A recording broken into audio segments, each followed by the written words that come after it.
Positibo ang dating kay Attorney Amando Berhel Ligutan, private prosecutor, na matapos ang Article 4, yung pagbabanta sa buhay ni Pangulong Marcos, First Lady at dating Speaker, kung saan siya yung nagharap ng dalawang testigo, si Kalilong at saka si Attorney Lotok, tapos nasundan pa ng NBI Director, ang kanyang tingin ay naging positibo.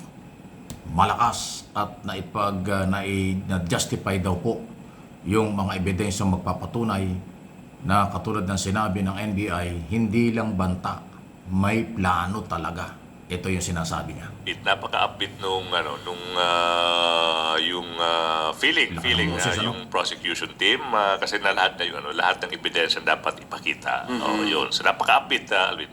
Kumbaga napatunayan nyo naman ang dapat yung patunayan, hindi naman natibag sa matibag. Of course, no. So anyways, kasi yung lahat ng sinasabi ko based on record na ano yung naipakita na. So after yung parang 2-day cross-examination, masasabi natin na buo yung ebidensya, hindi natinag si Matibag. Natinag naman yung Matibay si Matibag. Sir, sa akin naman, dahil wala kaming direct camera doon sa mismong proceedings, kasama ho ba kayo doon sa napagalitan ni Senator Robin Padilla? Na bias ka daw for the prosecution? Admittedly, I was also nakaharap ako sa front, no. Pero kasi parang hindi mo maiiwasan kasi yung mga reaction na yan. I've been appearing in court. Pag may mga bagay na, sorry for the term, na parang dapat mong palagan, yun parang you can't help it. Sir, pero ano ba yung naging reaction nyo kasi? Tumatawa ba kayo or na-shock kayo? Or... Parang I have to admit, I was making a gesture na we are the prosecution team. So gumanon ka? Hindi naman. Parang napaka-respectful na parang short I'm saying na parang ano bang ini-expect ng publiko from us? Kami yung prosecution team. They're supposed to prosecute. So yun yung natural reaction. Wala pong halong malice or bad faith. Talagang that was a natural reaction na we can't help it. Yun. So yan ang paliwanag ni Attorney Ligutan na magaling na private prosecutors. O dalawang punto. Una, ang sinasabi niya, na-establish ng kanyang mga testigo at ng mga taga-usig ang ebidensya, pagpapatunay doon sa banta ng pangalawang Pangulo sa buhay ng Pangulong Marcos Jr. At yung controversial na nagrereklamo si Robin Padilla doon sa reaksyon ng mga prosecutor doon sa kanya sinasabi, especially doon sa sino ba namang, kaya tama yung sinabi na ito, natural lang magre-react ang tao lang tayo, hindi mo naman sasabihin mong dapat ay maging one-sided, hindi daw dapat maging one-sided ang prosecution. Alam mo, hindi dapat sinasabi yun. Lalo pa, Senator Judge Robin Padilla, talagang hindi niya alam yung sinasabi niya, pasintabi na. Natural ang taga-usig, one-sided. Ang defense team, one-sided din. Hindi naman pwedeng yung taga-usig susuportahan yung defense team. Yung defense team susuportahan yung taga-usig. Ano ba yun? Di ba talagang kaya nga silang dalawa naglalabanan eh. Pareho silang one-sided. Ipagtatanggol ng prosecution yung kanilang ebidensya at yung kanilang kaso. Talagang sila'y one-sided. Itong depensa, ganon din, one-sided din. Ipagtatanggol nila yung kanilang kliyente sa tamang pamamaraan. So silang dalawa parehong one-sided.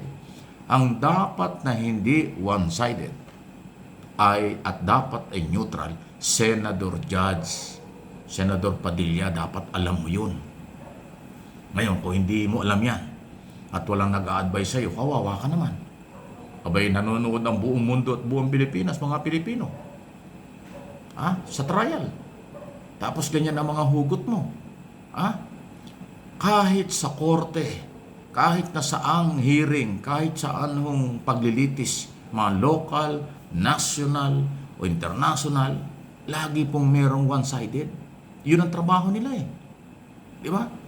Magkaroon po ng trial, halimbawa sa Regional Trial Court, Metropolitan Trial Court, Regional Trial Court, Sandigan Bayan, Court of Tax Appeal, Court of Appeals at mismong Korte Suprema. Talagang yung defense at prosecution, pareho silang one-sided.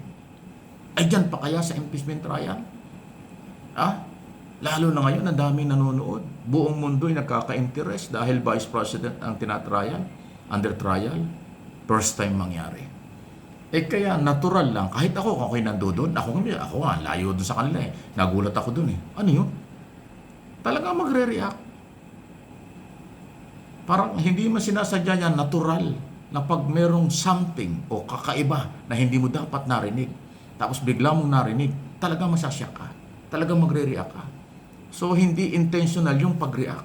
Natural yung reaksyon ng mga prosecutors kasi kagulat-gulat eh. Na hindi kasi kagulat-gulat, nakakapagtaka kasi hindi yan dapat sinasabi ng Senador Judge. At saka dapat alam yan. Kung yung mga simpleng mamamayan, alam na talagang merong one-sided sa mga trial eh. Di ba si Robin Padilla ay kinasuhan at convicted yan? Di ba nagkaroon ng trial yan? Di ba dapat alam niya sa korte, nung tinatrial pa yung kanyang kaso sa illegal possession of firearms at pinakukulong siya ng 6 na taon kung di ako nagkakamali. Kung matagal na pagkakakulong, nabago lang, nabigyan ng pardon. Di ba nagkaroon ng trial? Yung kanyang abogado, one-sided. Pinagtatanggol siya. Yung defense team ng kabila, yung gobyerno kung saan sila nagfile ng kaso, one-sided din yun. Dapat alam yun. Baka kaya nakulong ito, hindi niya alam na one-sided ang prosecutor, hindi niya alam na one-sided ang defense. Di ba?